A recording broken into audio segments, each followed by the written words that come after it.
UKLO 1 year masters. No IELTS required up to 5 years visa. High visa success rate. Sir ఇంకోటి ఏంటంటే ఏదైతే పేర్ని నాని గారు కానీ కొడాలి నాని గారు కానీ ఇంకా వల్లభనేని వంశీ గారు ఏం మాట్లాడని పరిస్థితి మనం చూసాం. ఆయన అక్కడ ఉన్నప్పటికీ కూడా ఆయన వైసీపీలో కూడా ఆయన పట్టించుకోవట్లేదా, లేకపోతే ఏంటి ఆయన మాట్లాడదలుచుకోలేదా, ఏదో నేను ఉన్నాను నేను బయట ఉన్నానని కనిపించడానికి ఆయన ప్రెస్ మీదకి వచ్చారని మీరు భావిస్తున్నారా? ఖచ్చితంగానండి. ఎందుకంటే వంశీ గారు మరలా యూటర్న్ తీసుకున్నారన్నట్టు కూడా నేను విన్నాను.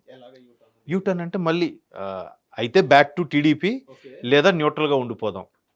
రాజకీయాలు ఇంకా దూరంగా ఉంటారా సార్?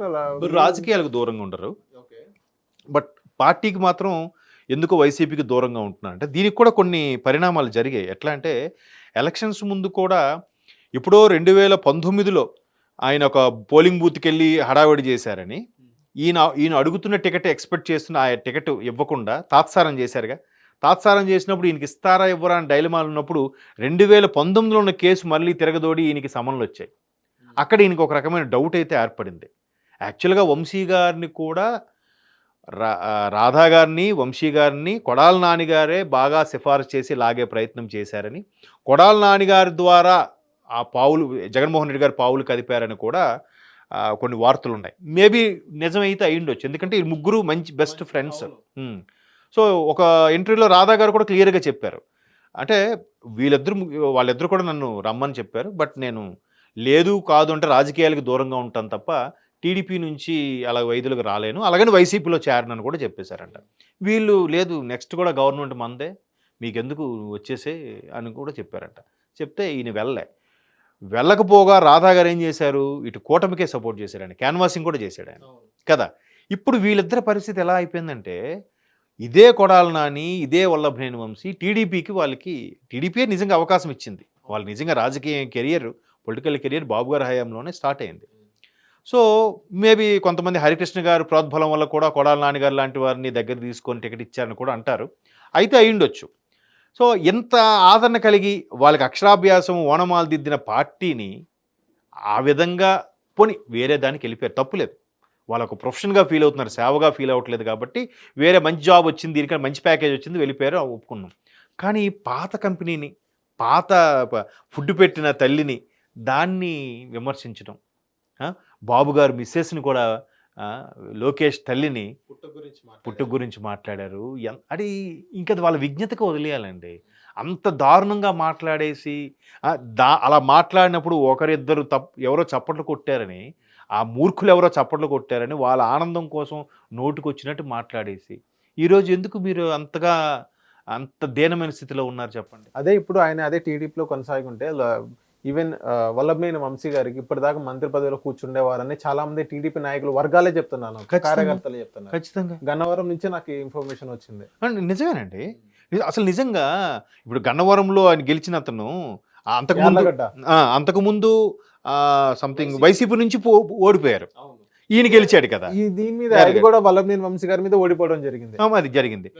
మరి అదే యార్లగడ్డ గారు మళ్ళీ ఎలా గెలుస్తారు? అదే చెప్పండి వచ్చిందా ఎలా గెలిచారండి? మీరు నిజంగా అక్కడ స్థానికంగా వంశీకి ఫేవర్గా ఉంటే, స్థానికంగా యార్లగడ్డకే ఫేవర్గా ఉంటే కేవలం కూటమి మీద ఉండే అభిమానంతో జనాలు ఓట్లేశారా, వ్యక్తిగతంగా ఓట్లేశారా? ఖచ్చితంగా కూటమి అండ్ వ్యక్తిగతంగా కూడా కొంత యాడ్ అయింది. బాబు గారు రిలీజ్ అయ్యి రాజమండ్రి రిలీజ్ నుంచి ర్యాలీగా రాజమండ్రి నుంచి విజయవాడకు వచ్చినప్పుడు దారి పొడవునా అక్కడ ఉండే కార్యకర్తలందరికీ అన్ని ఏర్పాట్లు చేసింది యార్లగడ్డ గారు. అక్కడ ఒక్కసారి జనాలు టర్న్ అయ్యారు. ఒక్కసారి బాబు గారు కానీ అరెస్ట్ అవ్వకపోతే ఇంకోలా ఉండేదేమో నిజంగా పరిస్థితి. మంచి టఫ్ ఫైట్ అయి ఉండేది. ఎప్పుడైతే బాబు గారు అరెస్ట్ అయ్యారో వారు వన్ సైడ్ అయిపోయింది. ఈవెన్ చాలా మంది అంటున్నారు బాబు గారు అరెస్ట్ అవ్వడం టీడీపీకి మంచి జరిగింది, అది క్రెడిట్ మొత్తం జగన్మోహన్ రెడ్డి గారిది అన్నట్టుగా కొంత ఆయన జగన్మోహన్ రెడ్డి గారు క్రెడిట్ తీసుకొచ్చి అన్నట్టుగా చెప్పారు. ఎందుకంటే ఆయన అరెస్ట్ అవ్వడం వల్ల క్యాడర్ మొత్తం అలర్ట్ అయిపోయింది, ఈయన యాక్టివేట్ అయింది. సో జగన్మోహన్ రెడ్డి గారు అరెస్ట్ చేసి మంచి పని చేశారని టీడీపీ వాళ్ళు కొంతమంది అన్నారు. టీడీపీ వాళ్ళు కాదు, వైసీపీ వాళ్ళ కార్యకర్తలు మాట్లాడడం నేను విన్నాను. ఓకే, నా మిత్రుడు ఒకడు, ఊరి పేరు అడగొద్దు ప్లీజ్, ఎందుకంటే వాళ్ళు ఇప్పటికి స్టిల్ అదే వైసీపీలో ఉన్నారు కాబట్టి బాధపడతారు. తను ఒక ఊరికి సర్పంచ్, నా క్లోజ్ ఫ్రెండ్. ఓకే, తను ఎప్పుడైనా ఇలాగే ఈ బాబు అరెస్ట్ అయిపోయిన ఒక 2 రోజుల తర్వాత నాకు ఫోన్ చేశాడు. అంటే తను ఎప్పుడైనా పార్టీ మూడ్లో ఉంటే అప్పుడు చేసి మాట్లాడతాడు. ఫోన్ చేసి, అరే అనవసరంగా కెలుక్కున్నాడు రా మావాడు. మావాడు అంటే జగన్మోహన్ రెడ్డి. మా జగన్మోహన్ రెడ్డి అనవసరంగా బాబు గారిని కెలికాడురా.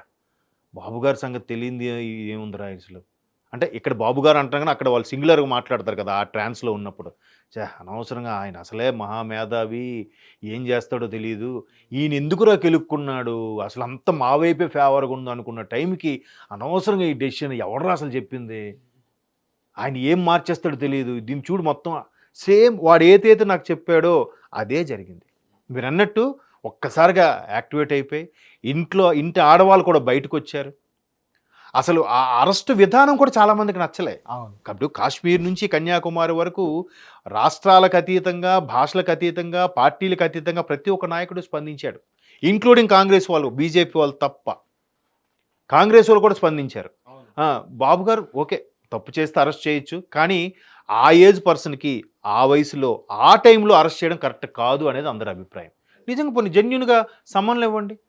సార్ మీ దగ్గర అరెస్ట్ చేయడానికి వస్తుందని చెప్పండి. ఆయన ఎక్కడ పారిపోతాడా? పారిపోలేడు కదా. అంత స్థాయిలో ఉన్న వ్యక్తి పారిపోతే తప్పు చేసినట్టే.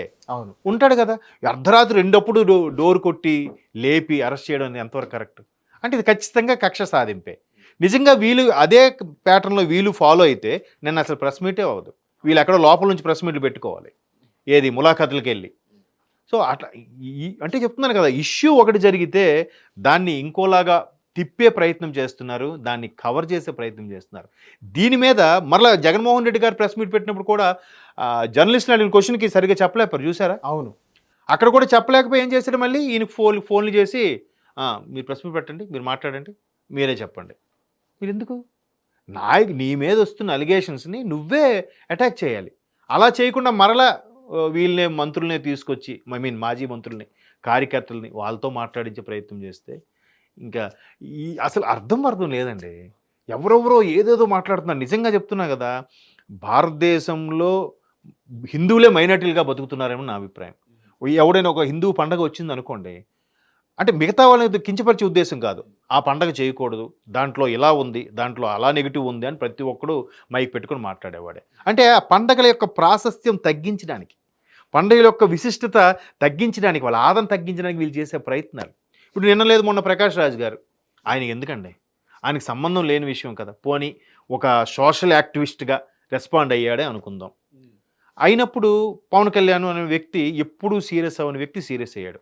అంతకుముందు కూడా చాలాసార్లు ప్రకాష్ రాజ్ బురద చల్లాడుగా.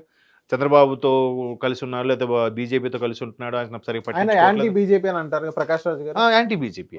సో అట్లాంటి వ్యక్తి ఎన్ని విమర్శలు చేసినా పవన్ కళ్యాణ్ ఏం పట్టించుకోలేదు. ఈవెన్ వకీల్ సాబ్ సినిమాకు కూడా ఆ లాయర్ పాత్రకి సార్ ప్రకాష్ రాజ్ అనుకుంటున్నాం, ఆయన ఈ మధ్యన ఎక్కువ కాంట్రవర్సీ అవి కామెంట్స్ చేస్తున్నారు కాబట్టి అంటే ఈయన ఒప్పుకోలేదంట. మీకు ఆ క్యారెక్టర్ ప్రకారం ఆయన ఓకే అనుకుంటే ఆయనే బుక్ చేయండి. సినిమా వేరు, రాజకీయం వేరు. సరే చేశారు. ప్రకాష్ రాజ్ కూడా స్టేట్మెంట్ ఇచ్చాడు, అసలు కళ్యాణ్ ఇలా ఒప్పుకుంటారు అనుకోలేదు నేను నాకు అని. మళ్ళీ ఇప్పుడు ఎందుకు కెలకడం? మీకు ఢిల్లీలో మిత్రులు ఉన్నారు కదా, వాళ్ళకి వెళ్ళి చెప్పండి. ఎవరికి అర్థం కాదండి ఢిల్లీలో మిత్రులు అంటే. సరే, వెంటనే పవన్ కళ్యాణ్ సీరియస్ అయ్యారు. సీరియస్ అయితే మళ్ళీ ఇంకో వీడియో రిలీజ్ చేశాడు ఆయన, నేను కొంచెం షూటింగ్లో బిజీగా ఉన్నాను, 30 తర్వాత. మరి ఆ మాత్రం అది కూడా అప్పుడే చెప్పొచ్చు కదా, ఇప్పుడు ఎందుకు రిలీజ్ చేశారు? బిజీగా ఉండడం వల్ల 30 తారీఖు క్లియర్ కట్ గా చెప్తారు అన్నట్టుగా వీడియోలో ఉన్న సారాంశం. అవును, ఇదేనా ఎందుకు పెట్టాలి? మళ్ళీ దుమారం రేపడానికి కాకపోతే ఇదేనా ఎందుకు పెట్టాలి? నువ్వు 30 తర్వాత క్లియర్గా కట్టగా ఇవ్వు.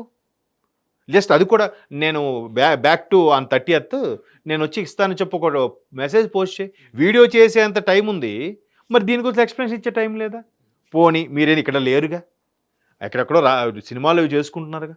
మరి సరే, సినిమాలు అన్నీ వదులుకొని పవన్ కళ్యాణ్ లాగా రండి, పవన్ కళ్యాణ్ లాగా రండి, జనాల్లోకి రావచ్చు కదా. అలా ఎందుకు రారు మళ్ళీ? బయట నుంచి ఏసీ రూముల్లో 4 గోడల మధ్యన స్టేట్మెంట్లు మాత్రం ఇస్తాం. ఇది కూడా ఎలాగా? విద్వేషాలు రెచ్చగొట్టడం అంట. ఇది మీరిచ్చేది విద్వేషాలు రెచ్చగొట్టడం. ఎవరు కూడా మా మనోభావాలు దెబ్బతీయన్నాయి అన్నారే తప్ప ఇతర మతాల గురించి కించపరిచినట్లు ఎవరు ఎక్కడ మాట్లాడనే లేదు కదా. మరి దానికి మీరందరూ రేజ్ అయిపోతున్నారు.